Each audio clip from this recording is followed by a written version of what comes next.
Welcome back, everyone, to the Affirm Opulence Podcast. We're on episode 9, which means we're ready to jump into another chapter of the science of getting rich. Always exciting to see what golden nuggets we can pull out to help us craft those really powerful affirmations. Absolutely. Each chapter feels like a stepping stone on this path to opulence.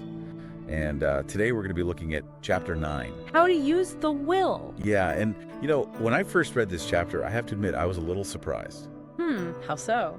But I thought it was going to be about using willpower to, almost like force the universe to give us what we want. Right, yeah. But Wattles actually says that's not the way at all. In fact, he even calls that approach unethical. Yeah, that's such a key point. Wattles is kind of turning our usual thinking about willpower on its head. So instead of willpower being like this external force we're pushing outward with, he's saying it's about this inner direction. It's all about mastering our own thoughts and actions. So I guess the question then is, what does that actually look like in practice? How do we shift from trying to make things happen to aligning with that natural flow of abundance that Wattles talks about? Well, I think it all starts with realizing how powerful our thoughts and beliefs are. Wattles talks about this creative force of the universe, which he calls substance, and it's constantly responding to our thoughts. So it's not about us begging or pleading for things. It's about aligning our thoughts and actions with what we want to create. We have to hold that vision with this really deep sense of knowing. Okay, so instead of saying, for example, I'm desperate for a new car, it's more like I am driving down the highway in my brand new car, the wind in my hair, enjoying all that freedom. wow, that's a much more powerful statement. I can feel that already. But where does willpower fit into all of this? Okay, think of it like this. Your will is the captain of your ship, and your affirmations are the compass guiding you towards your destination. You're not forcing the ship to move, you're setting a clear course, and then using your will to stay on track. Even when doubts or fears try to blow you off course. Ooh, I love that analogy. It really brings home the point that we have to stay focused on those positive, abundant thoughts. Yeah. Especially when things get challenging, Totally. And that's where affirmations become so powerful. They're not just these empty words we're saying. They're the fuel that keeps our will strong, aligned with what we truly want. And that brings us to something else. Yeah. Wattles emphasizes the danger of dwelling on what we lack. It's like he's saying, don't give those negative thoughts any airtime. Absolutely. You know what they say? What we focus on expands. If we're constantly worrying about bills or feeling jealous of someone else's success, we're just feeding that energy, and we're going to attract more of the same. Ugh, I know that feeling all too well. It's so easy to slip into that negative spiral. So how do we break free? How do we shift our focus to abundance, even if our current circumstances don't seem to reflect that? Well, it all comes back to using our will to consciously choose thoughts that are aligned with what we want to create. So let's say you're feeling broke right now. Your affirmation shouldn't be, I want to get out of debt. It's more like, I am attracting financial abundance into my life. Exactly. You're moving away from that feeling of lack towards a sense of possibility. You're stepping into your power as a creator. And that's what empowers the universe to rearrange itself, to match that new vibration you're putting out. Wow, this is so empowering. It's like Wattles is saying, we're not just victims of our circumstances. We actually have the power to choose our thoughts. And when we do that, we create a new reality. And that power is within each of us. It's not a special gift or talent. It's about understanding how this universal law works and aligning ourselves with it. Okay, I'm feeling inspired to go rewrite some of my affirmations. This is awesome. But let's take a quick break here, and we'll come back and explore how we can use these insights to craft even more powerful affirmations. Welcome back. We've been talking about tapping into that power of our will. And how important it is to cultivate that abundance mindset, really through our thoughts, our beliefs. Exactly. And, I'm so ready to get into crafting those supercharged affirmations. I know Wattles had some pretty interesting things to say about helping others. At first, when I was reading it, I thought he was saying we shouldn't give to charity. Yeah. But then he clarifies, and he's actually suggesting a very different approach to it. Yeah, what's interesting here is Wattles isn't saying we shouldn't help others at all. He's suggesting that we shift our perspective. So instead of focusing on their lack, we should embody abundance ourselves. We should be the example of it. Yeah, I see what you're saying. So it's not about just handing out money or resources. It's about actually being that living, breathing example of what's possible. living proof that these principles work. Precisely. Because when we embody that opulence ourselves, we become like these beacons of possibility for others.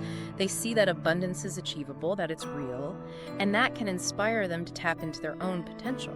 It makes so much sense. Like, our own success becomes a form of inspiration, motivation for others. It's a ripple effect, absolutely. But it all starts with our own inner work, right? And that's where crafting these powerful affirmations comes in. Okay, let's get practical then. How can people listening actually use these insights to create affirmations that really work? Well, first we need to remember that affirmations aren't just wishful thinking. You're not just hoping for something to happen. They're declarations of who you are becoming, what you are in the process of creating. So instead of saying, I hope to be wealthy someday, you'd say, I am a magnet for wealth and abundance, and money comes into my life effortlessly and joyfully. Wow, I love that. It's so confident, it's specific, and it really evokes that feeling, like you already have what you desire. Yes, exactly. And that feeling is key. It's about feeling the reality of your affirmations, not just repeating the words. So what other tips would you give for crafting effective affirmations? Well, a big one is to focus on what you want, not what you don't want. For example, instead of saying, I'm so tired of being broke, you could say, I am financially free and abundant. Perfect. See? You're shifting that focus, you're moving away from lack and towards abundance, and always remember to frame your affirmations in the present tense, as if it's already happening right now. Oh, right. So instead of, I will have a successful business, it's... My business is thriving and attracting clients effortlessly. This is starting to feel kind of like magic. Like we're weaving spells with our words. Well, it's not magic, but it is powerful. And remember, your will is the sculptor of your reality, and your affirmations are like the blueprints. So you want to choose those words carefully and infuse them with the energy of belief. I think that's where a lot of people struggle, actually believing their affirmations, especially if their current reality feels so different from what they're saying. Oh, absolutely. That's a common challenge. I think the key is to start small, build up that momentum. You don't have to go from zero to millionaire overnight, right? Yeah.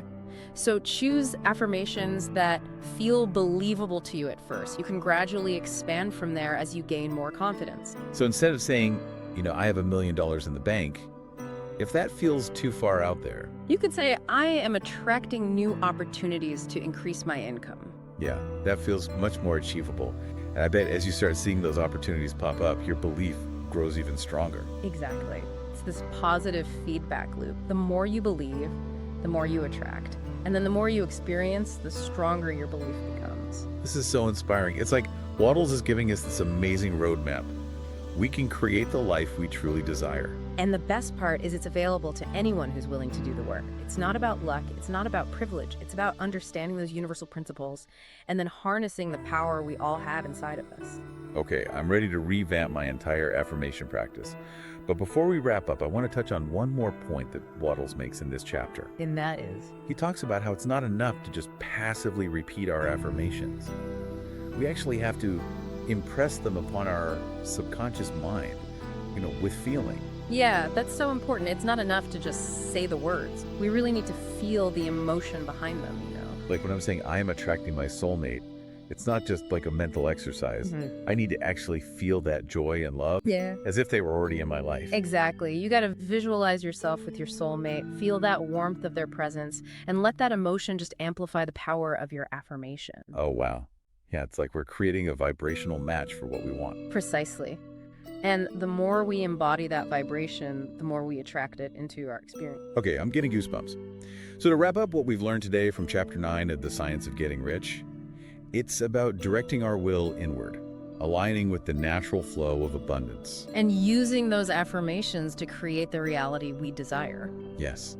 And don't forget about impressing those affirmations on our subconscious, with feeling, with belief. Absolutely. Now, if you're listening and feeling inspired, I highly recommend you go back and read Chapter 9 for yourself. Yeah, there's just so much wisdom packed in there. We couldn't cover it all today. For sure. So really take some time to reflect on how these insights can reshape your affirmation practice. And think about those areas of your life where you want to experience more opulence, Finances, relationships, health, career, whatever it is for you. Exactly. Use these principles we talked about today to craft affirmations that really resonate with your deepest desires. And remember, this is a journey. It's not like a destination. Be patient with yourself, trust the process, and just celebrate every step you take toward that opulent life you're creating. Beautifully said. Thank you so much for joining us on this deep dive into Chapter 9. And be sure to tune in next time for another episode of the Affirm Opulence Podcast. Until then, keep those affirmations flowing. And remember, you are the architect of your own destiny. You get to choose what you create. That's it for today, everyone. Keep shining your light and watch that opulent life unfold.